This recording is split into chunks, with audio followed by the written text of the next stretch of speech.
Canelo, Haney, Tank Davis, David Benavidez, and Liam Perro. All of this and more on the latest edition of Real Boxing with Coach Ronnie Shields.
Proudly presents living legend and elite level trainer Ronnie Shields.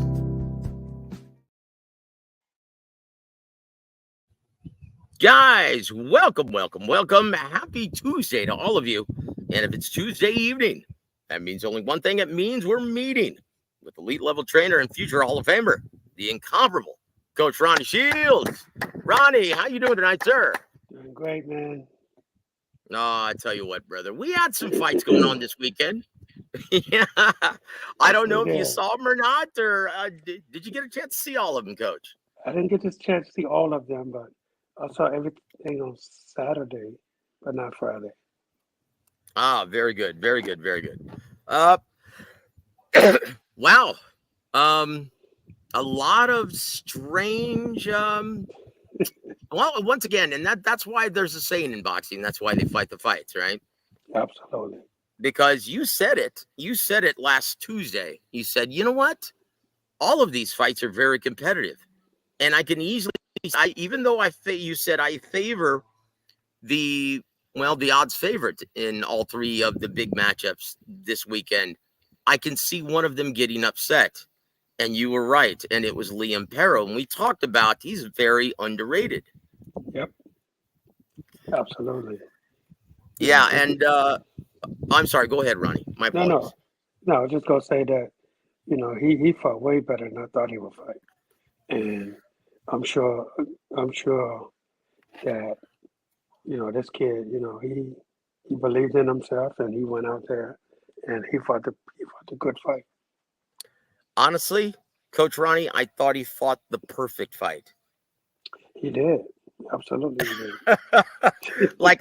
Honestly, and geez. You know what? I'm not ashamed to say this. I said this last night, and Rick Glazier laughed at me. But I'm going to say it again.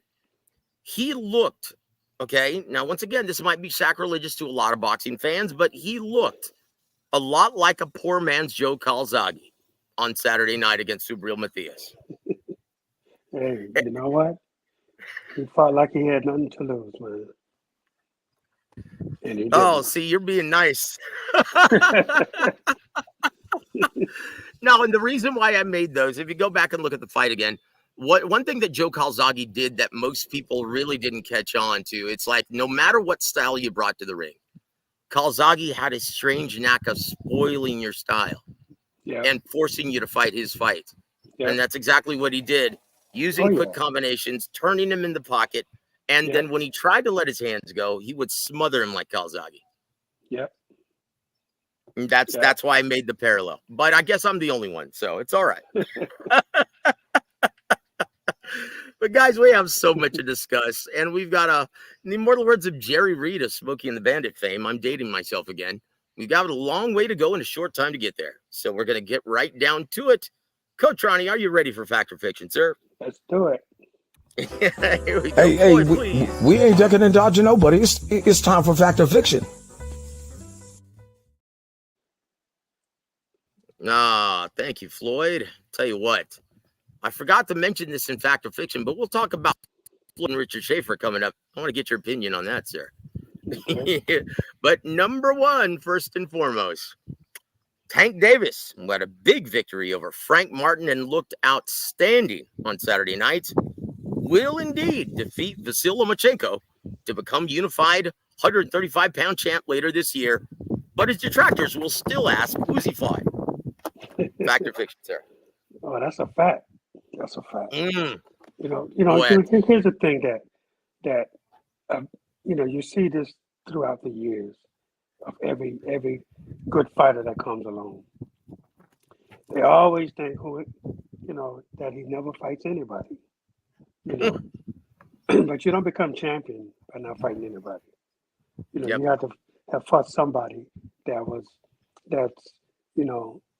a world champion that you took the title from, or that was right at the top, and you beat them and you won the title.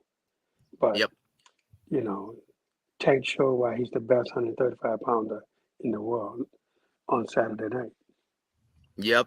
And honestly, Ronnie, would you look at the talent-enriched lightweight division, and it's a packed division, arguably the most packed in boxing. Without a doubt. But when you look up and down all of the talent, the very impressive roster, the only person I see possibly giving him problems, and I don't think he'll be able to hurt Tank Davis, is Shakur Stevenson. Yep. He's the only guy that I can see giving, Tank some problems. But, his problem is he's not a big puncher. And I don't know if he punches hard enough to keep Tank off of him. And that's going to be but he's a really good boxer. And that makes the biggest difference in the world. Just like Paro and Matisse the other night. Excellent observation. That's an excellent analogy. And because, look, if you can't find your distance, if you can't find that range, that's a problem if you're a big puncher like Tank. Yep. Because we all saw on Saturday night, as soon as Tank found his range, it was all over, wasn't it? Yeah, absolutely. And, I give Frank Martin a lot of credit, though, because he really fought a good fight early.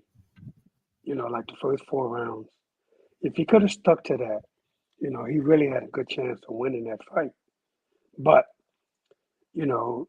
Tank kept forcing him into the corners. And, then all of a sudden, at the beginning, it was like he wasn't going for it. He was quickly turning out of the corners and getting out of there. But Tank just kept on, baiting him into them corners. And, then he got comfortable. And that was the end of it.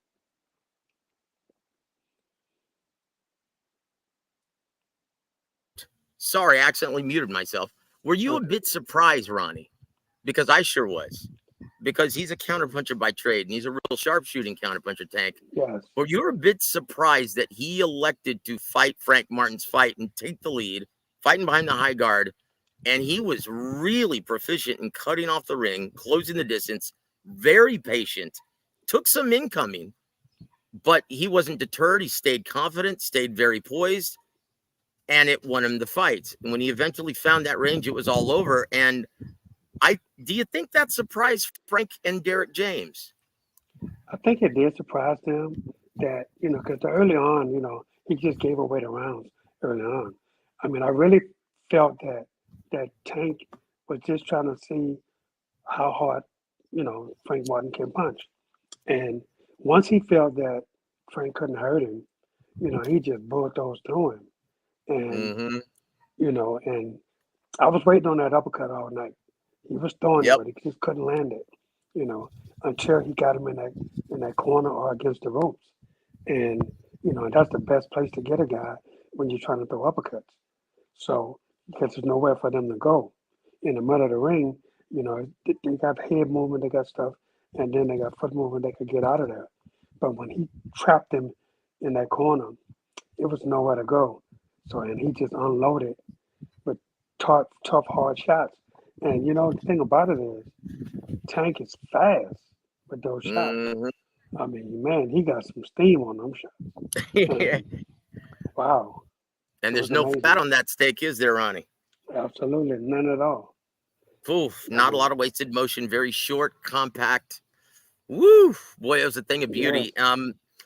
Coach, now look at Frank Martin, and we all saw him at the weigh-in, and he yep, looked very emaciated. yep. That's not good. And No. there's questions now whether or not he's going to be at 135 any further. Do you think that's why he was staying on the ropes a lot longer than he should have after round 6? Well, yeah, I believe so. I think, you know, weight loss, man, is a big problem in the sport. It really is Mm, yep. because it's hard for you to be 100% when you train yourself, and your body tells you, look, you want to kill me, and then you want me to perform for you. Your body just not going to cooperate. It's not. It's going to, it's going to slow you down. And your body works against you because now you're trying to force it to do something that you didn't help it to do, you know, and when you get to that point, trust me, I know I've been through it. You know, when you get to that point and your body shuts down, that's it. You either got Yeah. to stand there and fight, or because your body's not going to let you move. Boy, that's a terrible. And I wonder how you know this, Ronnie. I've You know, been through it. Trust me. yeah, in the ring and in the corner. Yeah, absolutely. See, Yeah, so both. that's the terrible thing about, yeah, like you said, weight loss, because there's no real solution for it, right? The No. only solution for it is if all of these fighters fight in their natural weight divisions. Yep. That's it. And we all know that that's not going to happen. They're going to try to No. get any advantage, at least what they perceive to be an advantage. But that's a Absolutely. misnomer somewhat, isn't it? Absolutely. I mean, look, just look at Benavidez the other night. Oh, You yeah. know, he fought 8 good rounds. Then all of a sudden, it started going down here because now he's not used to that weight. He was bigger than he's ever been, and it slowed him down a lot. And he was tired as hell after the 8th round. You know, He sure but was. he was in good shape. He was still in good shape though, but still he had nothing on his punches after the 8th round. And this is why the guy survived. Because Benavidez couldn't hurt him. Yep. He not only survived, but he actually looked damn good the final 4 rounds. Yeah, In absolutely. fact, I didn't find I scored it 7 rounds to 5 for David. I Yeah, couldn't I couldn't see giving him a round after he went into impulse power. right. Yeah, he Yeah, just laid on the ropes with behind the high guard and decided to throw punches in the final minute of each of those 5 rounds. absolutely. Absolutely. Chinga. But we're going to talk about him in a second. But Coach, would you say, going back to Tank versus Martin, would you Right. say that this is Tank Davis's finest performance as a professional?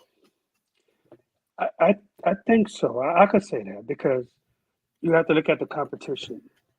He looked good against a couple of those other guys, but I think Frank Martin, with undefeated record, really good fighter. To do that against a guy like that, a really good boxer, yes, I would have to say that this is his best performance today. Indeed, guys. And once again, if these gallant warriors in the ring make it look easy, it doesn't make it an easy assignment. No, And I thought Frank Martin fought the perfect fight for 3 or 4 rounds. yeah, for the first 3, 4 rounds he did. He fought perfect. He won those rounds easy, you know. Mm-hmm. And but the thing about it is he didn't have enough power to keep Tank off, and Tank knew it. He saw Mm-hmm. him wearing down, so this is why he started picking up the pace. He wasn't throwing a lot of punches, but it was just moving his head, going forward, and Frank couldn't do anything about it. You know, if Frank had the power, to keep him off, then it would have been definitely been a different fight. Yeah. I agree. I agree 100%, Ronnie. Very, very good observation, sir. We'll say hello to our dear friends in the chat before we move on to number 2, sir. And first one up, Mr. Eric Gomez. Welcome to the show, sir. Thank you so much for supporting Coach Ronnie on this day. Bomb squad, indeed. Hashface Boxing. Welcome to the show, sir. And thank you for supporting Coach. Psycho Boxing Fan Watts. Thank you for supporting Coach on this day. What's up, Coach Ronnie? Salute from the north side of Houston, Texas, originally from the south. I tell you what, and thank you, Psycho Boxing Fan, for your insightful definition of why people use cap to represent a falsehood. Very insightful stuff, brother. Thank you, man. I had no idea. And that's something I'd been asking somebody or everybody, and no one really had an answer. And then Psycho Boxing Fan came up with a very insightful one. Thank you very much. Thank you for supporting the coach. Canelo's World. I have a feeling it's Canelo Benavidez in September. Oh, something tells me that's going to be up in fact or fiction next, guys. Welcome to the show, Canelo's World, and thank you for supporting the coach, sir. Lance Meyer from Minnesota, St. Paul, brother, the capital city. Thank you for supporting the show, coach, on this day. And also my brother from another mother, working overtime, coach, so I can't join in tonight. Man, got to pay those bills, brother. Got to make that money. James, we're going to miss you, though, my friend, but you're here in spirit. And thank you for being in the chat, my friend. We love you, man. Mini Meal. Thank you for supporting the coach. He goes, Coach, would you train David Benavidez? I prefer David to train with elite coach rather than in his inexperienced father. Not a big fan of dad, son, boxer trainer. Well, Coach, would you like to chime in on that, sir? I would. No, I couldn't. I couldn't train David because his father would always be there, and his father is really a nice guy. I've talked to him after so many bad episodes we've had. We finally had to sit down and talk. His father is really a nice guy, but in the gym, I don't think with the way I am and the way he is, it would never work out. So you mean to tell me you're never training Devin Haney either? That's probably 100% true. I can cross Teofimo Lopez off that list too. Yeah, you cross him off too. But I will say this: Jose Sr. isn't a bad trainer. He's got experience, and I know several fighters that he's working with currently, and they seem to be very happy with Jose Sr. But we'll get into David Benavidez in just a second. But thank you, Mini Mill. We got a lot to talk about that. Adam Early, welcome to the show, sir. All right, I caught Ronnie again. Yes, sir. Thank you for supporting the coach and being here, my friend. Julio Martinez, welcome to the show, sir. And I'm not going to read your comment on the air. He said, I will, I guess. I took some Australian, now super veiny. That's nice, dude. That's too much information, my friend. But thank you for supporting the coach on this day. Ching Gao, dude. Where do they come up with this stuff? Mini Meal says Frank was another cherry pick. The outcome was expected. Why is everyone shocked at the results of a 30-year-old prospect in Tank? Wow. Tell us how you really feel, Mini Meal. Coach, do you want me to take care of your light work there, brother? Look, it wasn't Frank. Frank wasn't cherry pick. Frank is. He was a top 3 fighter, definitely. He deserved that ranking. He did. He deserved that ranking, and he deserved to get a shot at the title. Man, it's if you know what these fighters go through, man, then they are so lucky to even get picked to get in the top 15, the top 20, and to get down there. And he did it on because of his last 2 fights before he fought Tank. And he fought 200 guys, beat both of them, and he deserves to get a shot at the title. And that's about all I can say about that. Yeah, guys, like I said, just because these guys make it look easy at times, it's anything but. Absolutely. This is a fight. And it's not arguably, in my opinion, it is the by far most physically and mentally demanding sport in the world. That's my opinion. Yep. And I would I would find it hard pressed to receive any other evidence that says otherwise. But also, Mini Meal. Now regarding the Benavidez Senior comment, right? I think Dave Morrell would also have something to say about that if Ronnie actually took on that assignment. Oh, no doubt. No doubt. So yeah, that's never going to happen, man. At least not anytime soon. Within the next century. But anyway, brother, thank you for supporting the coach, man, and thank you for the comments, my friend. Let's see. Oh, Adam says this. Frank needs to be at least 140. Well, he sure looked that way.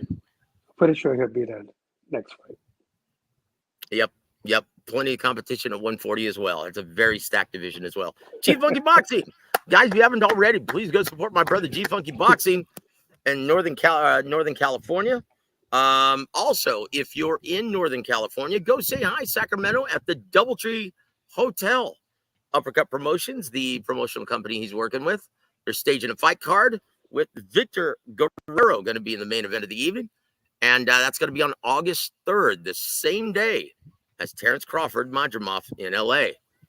So if you can't make it down to LA, you can make it to Sacramento. Isn't that nice? G Funky. And once again, please go subscribe to my brother G Funky.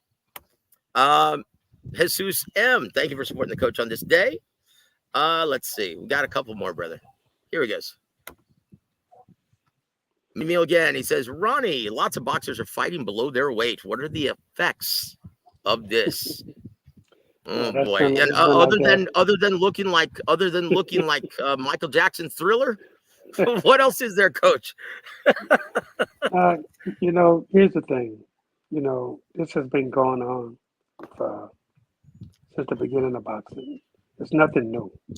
You always want to feel bigger than your opponent. But sometimes as you get older, it gets harder to make that weight. So this is why you see guys like Frank that, he did look like Michael Jackson going into Thriller, going into the wave. Dun, dun. This is why his eyes and his face looked the way it looked. Because Chingao is scary. Starved himself, But, it was scary. We as fighters have been doing this for years. So it's nothing new. So, that's the way it is. And it's not going to stop now. Yeah, and that's the thing, Ronnie. That's the thing that's most perplexing. The state athletic commissions, they thought theoretically, okay, well, we'll move it back down to 35, 36 hours of rehydration. And then, well, hopefully that'll be much safer for the fighters. But fighters are taking advantage of that extra time now. And they're killing themselves even more. We just saw it on Saturday. Yep. So what's the solution, Ronnie? It's not a solution.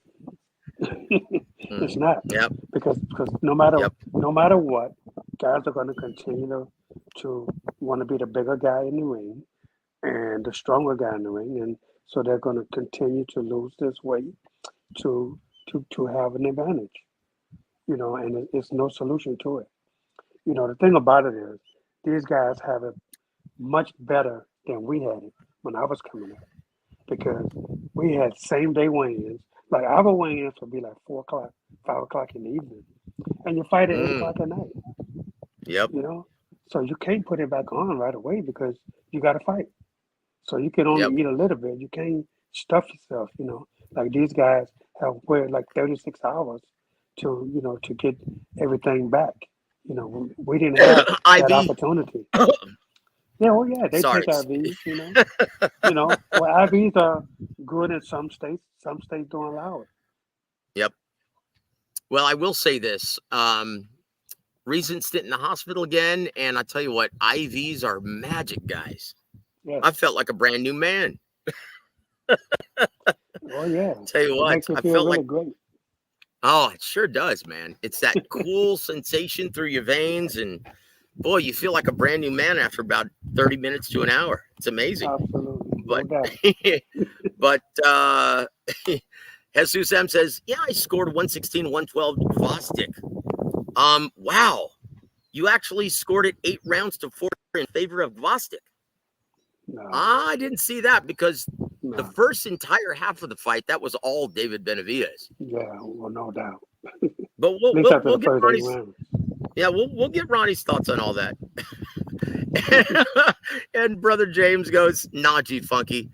That was Haney in the fight against Kambosos that looked like Michael Jackson's Thriller. That is Uh, true. That is true. And Adam Hurley, we're going to be talking about Liam Perro and Subriel Mati. And Min Mill goes, thanks for your honesty, coach. And yeah, you can always count on that, brother. And Sid, he says, welcome to the show, sir. Thank you for supporting the coach on this day, my friend. He says, I would have loved to see Coach Ronnie training Danny Garcia in his prime with the legendary Angel Garcia in the gym. You could have paid tickets to that. Oh, shit. Can you imagine? I don't care about these dad trainers, but Angel Garcia is the OG legendary Birdman. I tell you what, he sure did get under Amir Khan's skin. yeah. What did he say? Yeah. Pakistanis can't fight? Yeah. Oh, that was something else.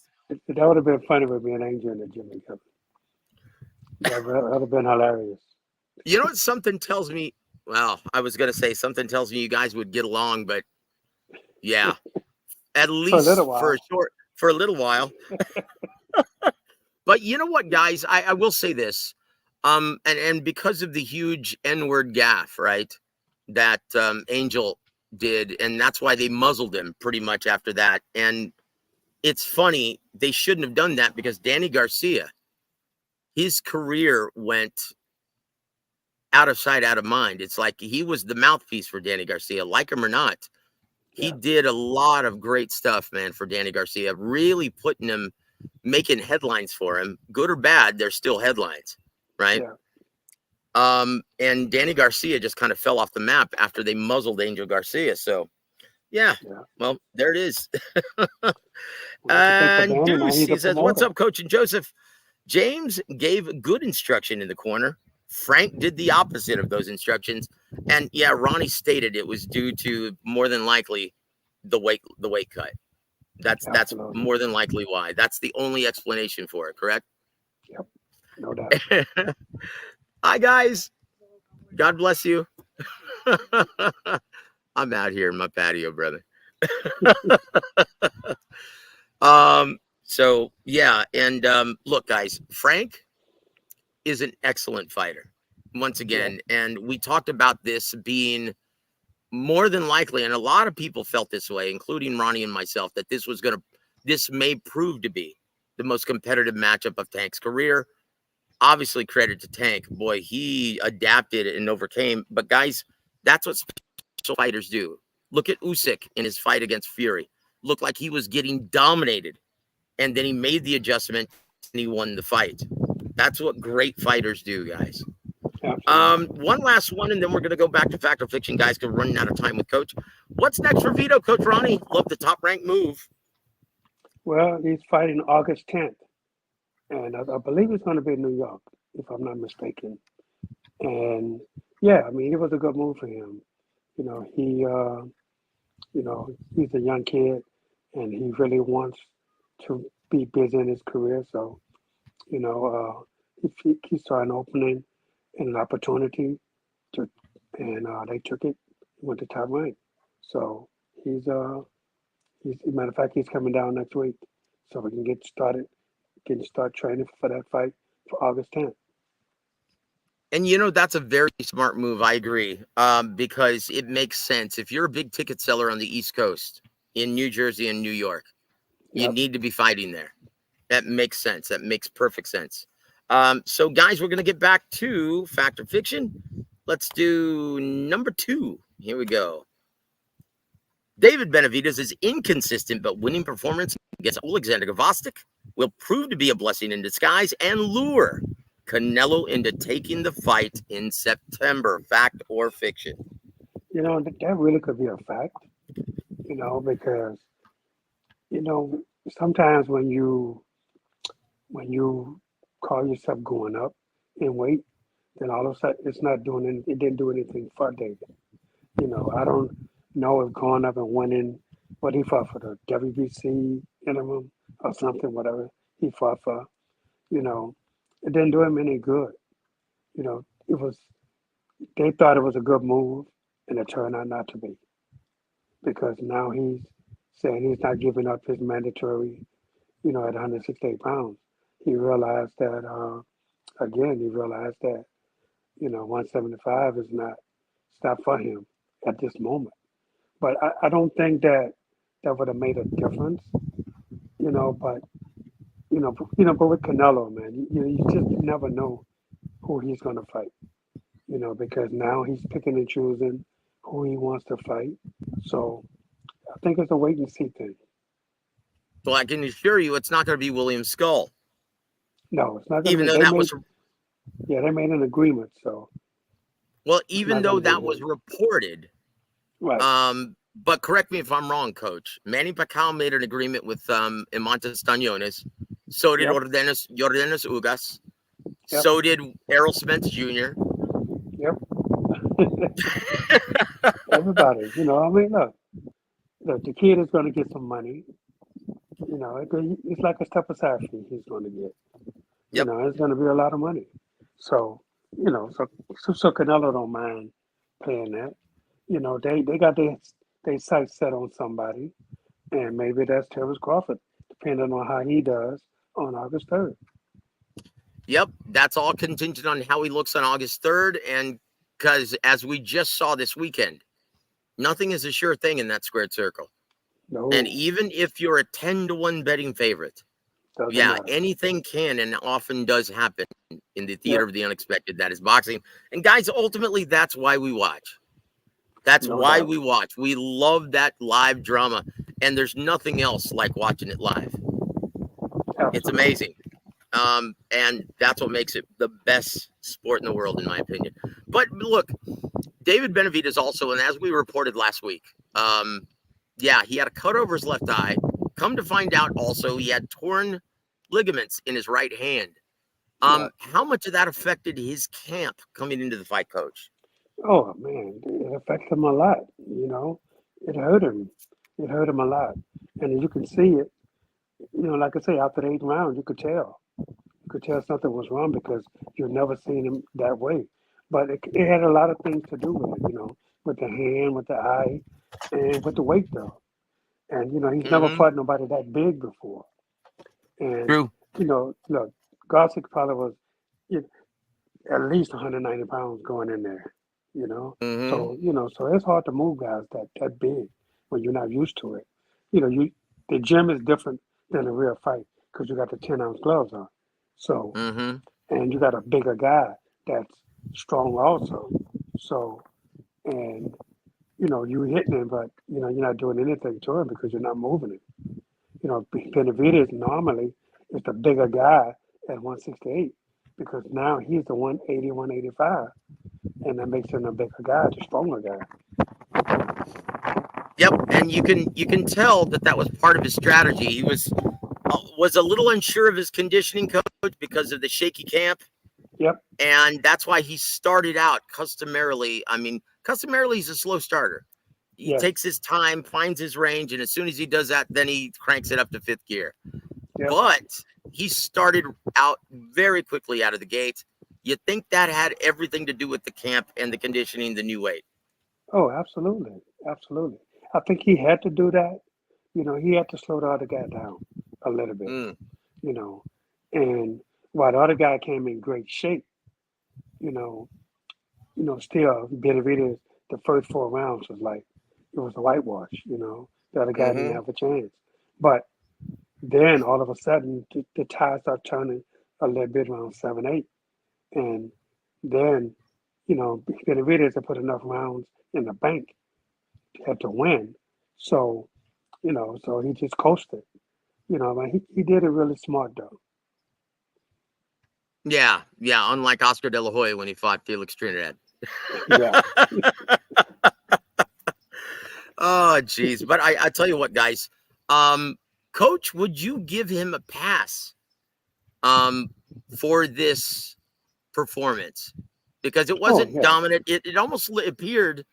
Now I'm chalking it up to the hand, first time in the weight division, because it almost seemed at times his punches were bouncing off of Gvozdyk. Yeah, absolutely. Yeah, but again, it's with the injury. You when you have an injury, you know, that means your hand is not fully recovered. So, but you have to do it enough so the other guy don't know what's going on. So, and Yeah, I think he masked it really good on everything he was doing. So, agreed. but he, look, he's a fighter, man. This is what fighters do. Yep. I tell you what, I was a bit surprised actually that he went through with the fight, but when you consider how much money is involved, yeah, you pretty much have no choice. And this is nothing new to boxing.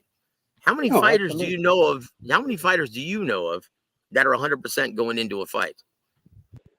About 95%. I know about Yeah. 95% that's not even 50% that goes into Yep. fight, not even 50%. Yep. But you have to understand that when opportunities come, you have to take them, and no matter the injury, you still have to go through it. As long as it's not nothing that's like really bad. The cut on Benavidez wasn't that bad, but the hand, you can mask the hand, and that's what he did. That's it. That's it. And I tell you what, Anthony Manzano, we want to welcome you to the show. And he says, well, we just answered that question. He said, Ronnie, what do you think happened with David against Alex Gvozdyk, where he was very inconsistent throughout the whole fight? Actually, he was very consistent the first half, very consistent the second half. Yeah, He was just a tale of two fighters. yeah. Minnie Mill also asks, Ronnie, is Charlo doing okay? Yes, he is. I talked to him the other day. I had a nice long talk with him. He's feeling great. He spent Father's Day with his kids, so he's doing really good. That's Thanks wonderful. for That's asking. wonderful. That's wonderful. I tell you what, please keep us updated, Coach, when you hear something about Jamal. No doubt. Round one, welcome to the show, sir. Jesus says, Coach, thoughts on James Toney saying fake Canelo has no balls in today's era would not compete versus Tony's era. Well, That- look, That's man. James Toney. Yeah, I know. Look, Tony don't think anybody could win in their era. You know, he just doesn't Mm, think that. But but I don't know. I don't know if Canelo would have as much success as it has right now in that era because you had Tony, you had Roy Jones. You just had so many good fighters.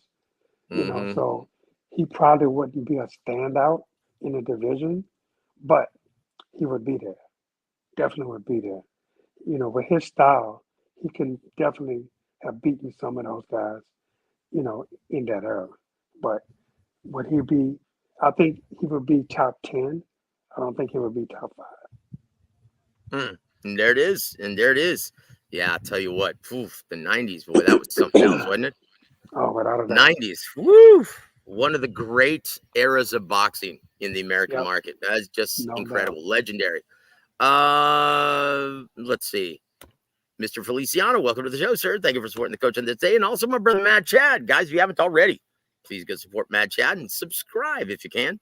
Thank you for supporting the coach on this day, my friend. And Mr. Feliciano. Yeah, Benavidez didn't look good at 75. Give him a break, guys. Oh, Chihuahua, I swear, man. And Anthony also says, Ronnie, for me as an old school boxing fan, the two guys I would have liked to seen you train, Hector Macho Camacho and Marco Antonio Barrera or Manny Pacquiao. Woo! Yeah, Well, I tell you what. that'd have been good for me, I think. Because with the style that I teach, and I think with those guys, fighting, with their style, that would have been perfect for me. Yep. I agree. Wholeheartedly, Ronnie. Minnie Mill says Ronnie got jobbed in Japan for the WBC championship belt. Yeah, why don't you give him a nice paper cut and pour some lemon juice on it? Why don't you? No. Thank you for recognizing he should have been champion. Yes, that's correct. Our brother Ronnie should have been world champion.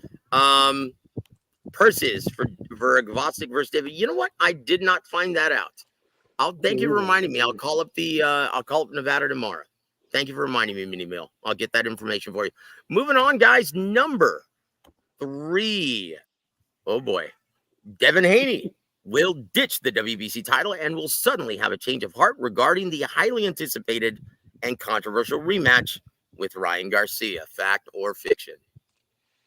Ooh, I don't know how to answer this one, but let me put it this way: I don't know if that's fact or fiction, but I don't think this fight would happen anyway because Ryan Garcia is not going to make 140 pounds regardless, and Devin shouldn't want to fight him above 140 pounds anyway, because the same thing is going to happen.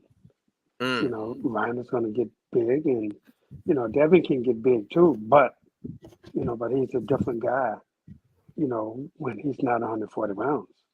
You know, Devin is a really, really good fighter, man, and you know, but this is why we always say in boxing, styles make fights. You know, this is why you see some guys stay away from certain guys because of the style matchup. And, you know, these guys, you know, people go back to when they was in the amateurs. Yeah, you know, that don't matter. You know, it doesn't. It doesn't matter that they fought 4 or 5 times in the amateurs. So what? Who cares? Three rounds. You know, you can't do nothing in 3 rounds, man. You know. That's right. You know, but the 12-round fights, man. You know, that's when everything comes out. And I think that Ryan he has, you know, look, the fight was really close. Although Devin got dropped, you know, still the fight was still close. And so that lets you know that Devin has, you know, a lot of skill and confidence. But, you know, if he fights Ryan again, you know, it can't be at 140 pounds. And I don't know why he would do it above that. You know, keep your belt, fight a contender, and, you know, and just go on about your business. Sometimes you have to do, George Vineyard say, look, some guys just got to leave them alone. Yep. You know what? But I've got 15 million pretty good reasons why he might want to take that fight, Coach. Because when you think about it, when you look at Sandor Martin, now from what you're saying, from a stylistic and matchup perspective, right. You want to be like Apollo Creed's trainer. That's all. He's all wrong for us, baby. It's like that's it. But oh gosh, that is by far the biggest money fight that he can be a part of at this time. No, absolutely. I mean, look, look, boxing is a business. So when you look at it that way, absolutely. You know, absolutely. That's the biggest fight out there for him. But and it's gonna definitely draw if that happens. Because people are gonna want to say, hey man, now Ryan can't take whatever he took. And, you know, they're gonna be on him this time. So maybe Devin would have a better chance. Probably so. But still you gotta get a weight that he's comfortable with. You know, and Devin shouldn't have no problems fighting between 144, 145 pounds. But Ryan is going to be still bigger and stronger. So, you know, I think it's a good fight, though. I really do. I really think it's a good fight. And guys, once again, because we're all in this business and we profess the business on this show, we told you this was going to be a real dilemma for Devin Haney on the road ahead. Now, here's a tweet from someone I will not mention, but he's a YouTuber and he's got his own boxing podcast. But like most fans, they just don't get the business. And he says this. Imagine badly losing a fight you were a huge favorite in, still keeping your belt because the dude who beat you is a complete reprobate. That's harsh. Then still acting like you're above making $1.5 million in a mundane title defense. Ouch. Oh, and he says it's becoming increasingly difficult to understand many of these new age fighters, end quote. Now, once again, just out of respect and not to embarrass this asshole, I'm not going to mention any names, but Ronnie, when you grow accustomed receiving those inflated purses, it's very difficult to fault the fighters because they don't want to go backwards. And once again, is it their fault that they were paid inflated purses? It's not their fault that they was paid them inflated purses. I mean, look, if somebody's going to give you that money, you're going to keep receiving that money. You know, Mhm. why take a look back? You know, what does the belt mean at that point? You know, at that point, the belt for some people, the belt doesn't mean much if you're not making money with it. You know, so I don't blame them because it's a business decision, and boxing is a business, and and you have to go to where what fits you better. And if fighting a guy like Ryan Garcia is better than fighting somebody, you're making $15 million fighting Ryan Garcia, but you're only making $500,000 fighting Joe Blow. Who are you going to take? Then Exactly. the belt doesn't mean anything then. Yep, that's it, guys. That's why I truly believe. As soon as we find out from the New York State Athletic Commission this week, yeah, we'll know exactly what Devin Haney is going to do, right? But once again, what fans are missing out on, and Ronnie nailed it, right? It's the decision of the promoters who set the licensing fee, and it's Yep, the decision of the networks that pay it. So how absolutely. is that the fighter's fault? No, it's not. So if you want to point the finger at someone, point the finger at Eddie Hearn, a guy who paid Devin Haney $3 million to fight Jojo Diaz. $3 million to fight Yuriorkis Gamboa. That's who to blame, guys. Okay? That's who you want to blame. Chingao. But of course, they're not going to blame Eddie Hearn now, are they? Of course not. Chingao. Yeah, but they'll criticize Al Heyman for doing the same thing. Okay, that makes a lot of sense, doesn't it? Yeah. Chingao, dude. Paying $5 million, man, to fight Regis Prograis. Come on. And once again, this is why we always profess, guys, that paying out inflated purses, although great for the fighters, short term, it's a problem for the health of the sport, guys. Yep. It skews the marketplace, and it makes putting together the best fights a virtual impossibility. Absolutely. Guys, and that's why we profess the business of boxing on this show, so you guys can make sense of all of these things, right? And we are here for you. Moving on, number 4. Ryan Garcia will receive a 6-month suspension by the New York State Athletic Commission later this week. Fact or fiction? Man, I'm gonna say fiction. I just feel that they're gonna give him a slap on the wrist like they did Canelo. Mm. I just feel that. And it's hard to say.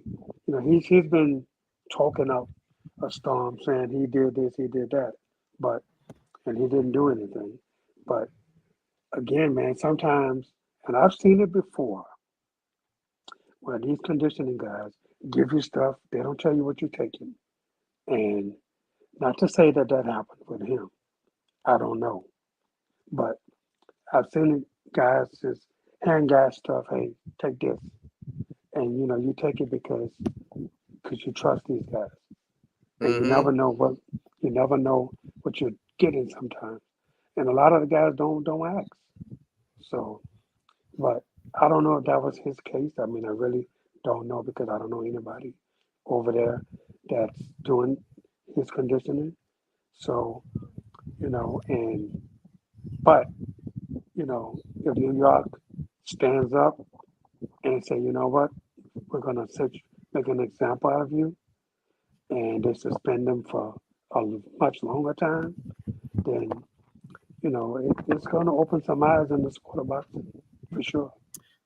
Yeah, seeing that he's one of the biggest draws in America, if not the biggest draw currently. Yep. Because let's just face it, guys, he's basically the Taylor Swift of boxing at this time.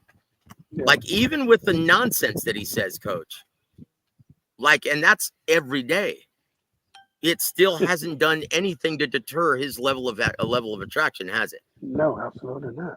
This is Oof. why, but he's a smart kid though. Mm-hmm. He goes to all the big fights. He Yep. shows himself. He shows himself. He keeps his name out there. People keep talking about him. So and so I mean, so what are they gonna do? They're gonna say, hey man, this kid is part of the face of boxing. What are we gonna do? We're gonna suspend him, or what? Are we gonna give him a slap on the wrist? Yep. And I hope David Benavidez learned something from Ryan Garcia that night on Saturday. Because, guys, that's how you lobby to get a rematch. You don't act like an asshole. You don't No, talk all that jive about the guy that you want the opportunity from. It makes no sense. no, No, once again, guys, these are, for all intents and purposes, they're business partners at the end of the day. And if yes they Canelo are. doesn't like you, if Tank doesn't like you, he's going to tell you to go F yourself. Do you really think he wants to make you millions of dollars if he does not like you? Nope. That's the reality of the business, guys. So Yep. you're right. He is a smart kid, and we all saw that on Saturday, with Yep. the exception of the mix-up with Caleb Plant. What was that all about, Ronnie? I don't know. Caleb been getting into it with everybody, man. I don't know what it Yeah. is. He's trying Well, to. I don't know if he's just trying to keep his name out there or show his face all the time, but he gets into it with everybody. yeah, he's well, put it this way. Ronnie, and I think we've stated this before on this channel. Do you know a lot of people who actually like Caleb Plant? No, actually, I don't. Shame to say so I that guess because so I guess let me say something real quick. Let me tell you something. Caleb is a really nice guy, though. He really is a nice guy.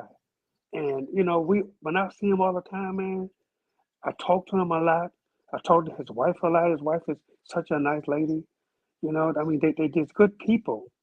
And but Caleb just seemed to have a problem with everybody. yeah. He always has that chip on his shoulder, a lot like David Benavidez. I hate to say this, but they've got that, for lack of a better term. I think Kobe Bryant said it best. Rest in peace. He said he's got that asshole about him.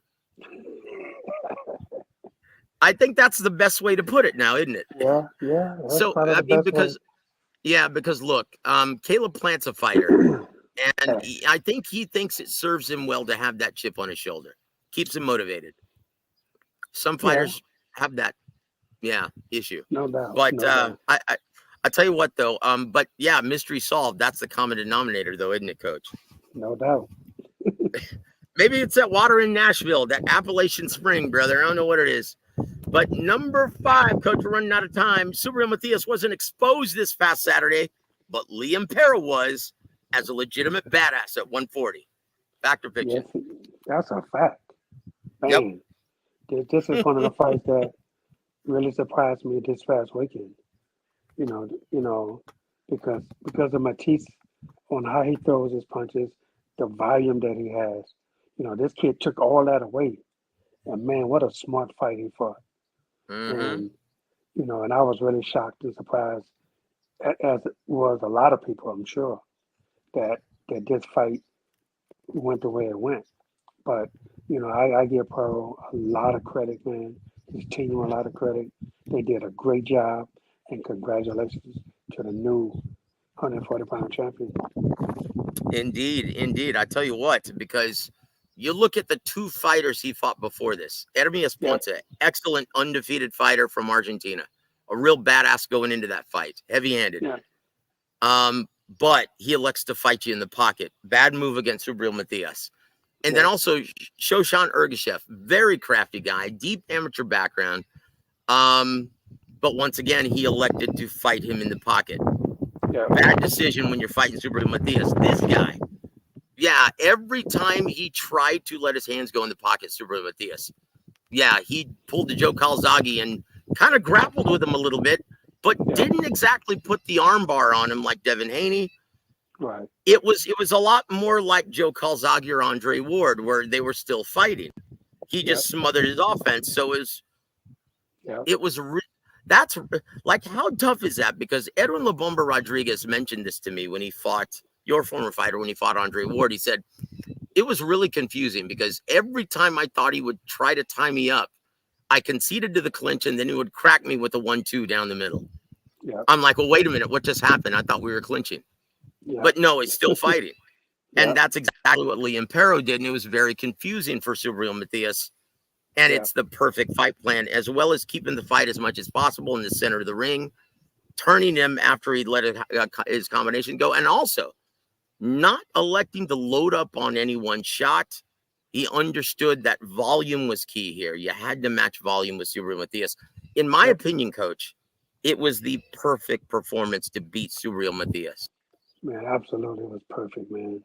And I give this kid and his team a lot of credit because they set out to go in and win the world championship, and they did that. You know, and he stuck to the game plan. You know, and I give the corner a lot of credit too because they just kept giving him the right instructions, and he followed everything they said, and this is what happens, man, when you follow the game plan. That's right. That's right. It was perfect. Absolutely perfect. And Subriel Matias could never find his rhythm. Nope. He could not find his rhythm. And yeah, he looked very awkward. Now, what do you say about the detractors now all coming out and saying, oh, he was exposed at being a one-dimensional fighter, Subriel Matias? Coach, what say you, sir? No, he wasn't exposed. I think this guy Poirot just fought a great fight, man. And you got to give it up. That's taken away from Poirot. You can't take away Yep. from a guy that just fought his ass off and had a great game plan. You can't take that away. That's like trying to say Matisse wasn't nothing. No, Matisse is a hell of a fighter, and that's Yep. why he was world champion. So don't take anything away from this kid because Poirot fought the best fight a fighter can fight, and he showed that he belonged up there, and this is why he's champion of the world now. So don't take anything away from him. Look, and time will reveal everything. It always does, guys. And you're No going to doubt. see in time, that how many people are going to be lining up to fight Subriel Matias, the supposed exposed one-dimensional fighter. Right. Without a belt, how many people are going to be lining up to fight that guy, Coach? Not a lot. That's going to be a real problem. I guarantee you're not going to see Devin Haney fight him anytime soon. Nope. Number 6, Coach. We're running out of time, although it most likely won't happen. Gary Antoine Russell deserves a rematch with Alberto Puello for the interim WBC title at 140. Fact or fiction? Fiction. It's not going to happen because Gary Antoine Russell wouldn't give him a rematch if it was the other way around. And look, it was a good fight. It really was a good fight. And I didn't like when the referee took a point away. When they took a point away from Alberto Puello. Yeah. That wasn't right. It took away from the fight to me. It took away from it. But Gary Antoine Russell, man, look, he's a good fighter, but now he got to go back to the drawing board. He got to go back and just try to get another good fight, and get himself back in the picture. But a rematch, I don't think this fight deserves a rematch. I really truly don't. And there it is. Well, it doesn't help that there's not a whole lot of money attached to it. And there it is. Final fact or fiction tonight, Coach, because we have to do a tight 60. Here it goes. Everyone has already forgotten that Adames versus Gaucher actually happened this past Saturday. Fact or fiction? That's it. Yeah, that's a fact, man. That's a fact. Actually, really and truly, you could argue that Gaucher won this fight. He could put up a big argument about that. I think at the beginning of the fight, he was losing, but from the middle on back, I thought he won a lot of rounds, man. And the judges didn't give him anything, man. One judge gave him 1 round, and then I think the other 2 judges gave him 2 rounds. I mean, come on, man. This Yep. guy, he fought a good fight, but and Adamas was just swinging and trying to knock him out, but nothing was there. He wasn't hitting anything. Yep. And Goucher stole a lot of rounds, and they didn't get his kid anything, man. I think it's a shame sometimes the way these judges judge these fights, man. Just because this guy is world champion, that doesn't make a difference. The other guy is trying, to become world champion, and you have to be fair to these guys, man. You can't just be one-sided with these fights. And they were definitely one-sided on this fight. And Goucher, he just got to pick his head up, man, and keep on pushing. Yep. Indeed. I thought it was a very competitive, very competitive effort from Terrell Gaucher. And let me ask you something. And one thing I can't stand, and fans as well as judges seem to carry around this adage, and it's an old adage in boxing: you have to take the title from the champion. Doesn't that piss you off, Coach? Still, it does. It's like, man. It still dude, if pisses you me win the off. round, you win the round. Yeah, absolutely. I mean, come on, man. It's like they want you to kill a guy to say, they want it to be one-sided rounds, and you're not going to have that at certain levels of the sport. You're not going to have That's right. that. But what I was proud of that night is like the first 4 rounds of the fight with Tank and Frank Martin. They did give Frank Martin 3 of the first 4 rounds, which was the way I think everybody saw it. And certain judges though, man, they need to go back and they need to study the sport a little bit more, because it's a shame, how they give these guys rounds that they don't deserve. And we don't need that in the sport. Indeed. But that's going to just about do it, guys. We've got to run a tight 60 tonight. Coach has things to do. Also, I'm not feeling all that well, but I will say this. W.A.W, welcome to the show, sir. He says, Liam Paro with the upset of the year so far, 2024. No doubt. That's undeniable, guys. And congratulations to all winners on Saturday, especially Liam Paro, for becoming the new champ at 140. Coach, your parting shots for this evening, sir. You can always follow me at official Ronnie Shields on Instagram. Guys, on behalf of the living legend, I'm Joseph Heron. You've been listening to War Week Boxing, Real Boxing with Coach Ronnie Shields. Have a great evening, everybody.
Ventures proudly presents living legend and elite level trainer Ronnie Shields.